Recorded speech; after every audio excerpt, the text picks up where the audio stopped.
Welcome to another SkaredCast Battle Report. Today, the DarkEldar Coven faces off against the Tau. It is the Relic Vanguard deployment.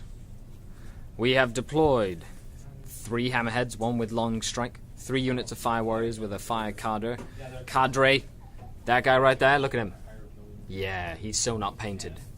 And then Mephiston and 5 Blood Angel sniper scouts, as well as a tooled out commander with every upgrade in existence.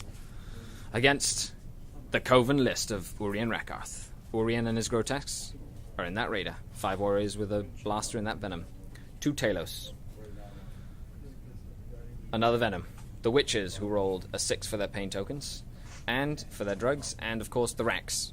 Urian Rakarth is now a scoring unit, immovable presence. And we're moving on to infiltrators, and we'll be back. Right now, Tau have turn 1, and it's not night fight. Let's see if the DarkEldar can steal the initiative. The Tau advanced in the buildings, trying to get as many fire lanes as possible, as the center of the board is very, very crowded. He succeeded in immobilizing Urian Rakarth's raider. Mephiston moved up and ran into that ruin, and putting 2 hull points on the Rak raider. This is DarkEldar movement turn 1. The DarkEldar are moving up, trying to counterattack, as the souped-up commander is coming in and hoping to survive the combat to then hit-run after the combat. We'll be back. Urian successfully locked down the commander, but he made all his saves, not only from the Class Hit of Flensing, but also from the Flesh Gauntlet. Put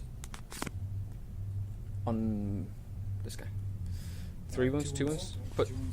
Put 2 wounds on Mephiston with fire. The Witches and the Raks have boosted up to put pressure on the Tau lines. Got myself first blood by wiping out a 4-man unit of Pathfinders and killed 3 fire warriors out of that smaller unit over there with fire.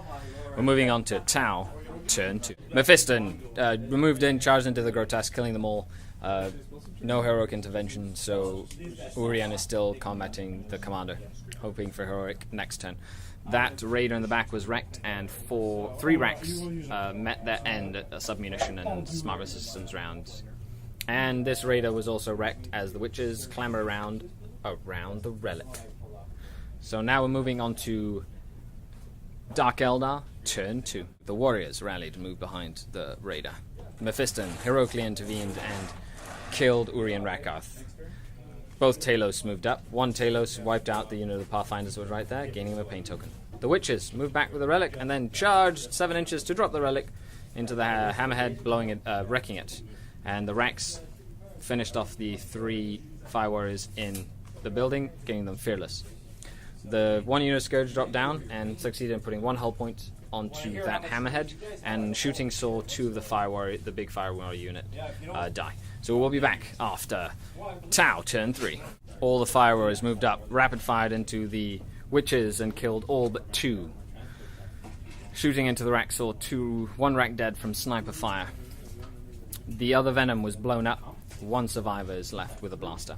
Mephiston, Lord of Death, charged into the 1 Talos, wiping it out, but taking a wound to the twin-linked liquefier gun. The other commander took another wound off of the other Talos, but that Talos is still at large.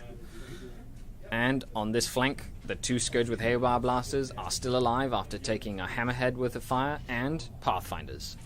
We'll be back after DarkEldar, turn.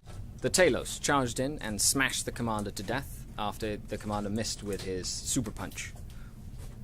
The Raks charged into the Cadre's fire warrior unit and actually lost combat, but they are fearless, so they are not running away. While the witches threw plasma grenade and chose not to charge not to get shot up in his turn by another fire warrior unit.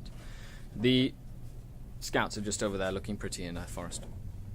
This guy with a blaster moved up and fired into Mephiston, but missed. And this unit of warriors in the building, or next to the building, has moved up, ready to go try get that relic. On this flank, the Scourge have come down, and both units fired into this hammerhead, finally neutralizing it. So moving on to Tau, turn 4. Combat stayed. Fire warriors knocked out the witches. This hammerhead with long strike took out all the Scourge, and the Pathfinders were out of range of the last Scourge. You can see his wings popping out there. Mephiston tried to charge into the Talos, but got snapshotted to death by the liquefy gun and the splinter cannon. And this last... oh, he survived. We'll be back after DarkEldar turn 4. We only have 10 minutes, so we're going to try and get this done as quickly as possible. Turn 4, and we had to call the game. So DarkEldar win with Linebreaker, Warlord, and First Blood to the Tau's Warlord as he killed Uri and Rakath. Zine here, his handle name on the Dark Shard forums, it has a tactical note at the end of the game. Okay, so for tactical note, I'd probably use deep striking for my allies in the future. The terrain really helped the DarkEldar, as I was unable to get a lot of the tanks open up first turn. Town aren't that bad in close combat, apparently. Yeah, no. They were surviving against those racks right there. Yeah. That's all I really got for tactics. Try to get better line of... Better line of sight, lots of firepower. Mephiston up there, kicking some butt. That was a good army list. Stay tuned for the Tactical Corner. Make sure you check out the blog and podcast. Hello, and welcome to another Tactical Corner against the Tau Empire. This was the second game that I've had against the new Tau, and it was going to be a good one. Now, the board itself was one of the most dense boards I've ever played on in 6th edition, with 4 out of the 6 of the table having 3 pieces of terrain. Now, for Relic, the objective was in the middle, and with Vanguard deployment, basically the game started putting terrain down, and I blocked as many avenues of line of sight as I could.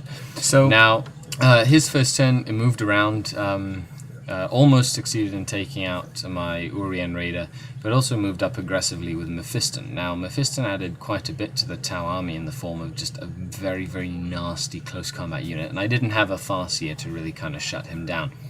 During my turn 2, I had to put a lot of pressure on the line. I knew that it was all out or nothing, so zooming up all the raiders with witches and racks up one flank to really put some pressure on the Relic and put some pressure on the far flank, forcing him to kind of start splitting his fire, earning myself First Blood, because the small units of Pathfinders are very easy to take out with Venom Fire. Sadly, we had to end the game early. Mephiston dying to the liquefy guns really solidified my position next to the Relic itself, as the Racks and the Talos were going to be moving up to basically take the game, and the Scourge gaining me Linebreaker. Thanks a lot for watching.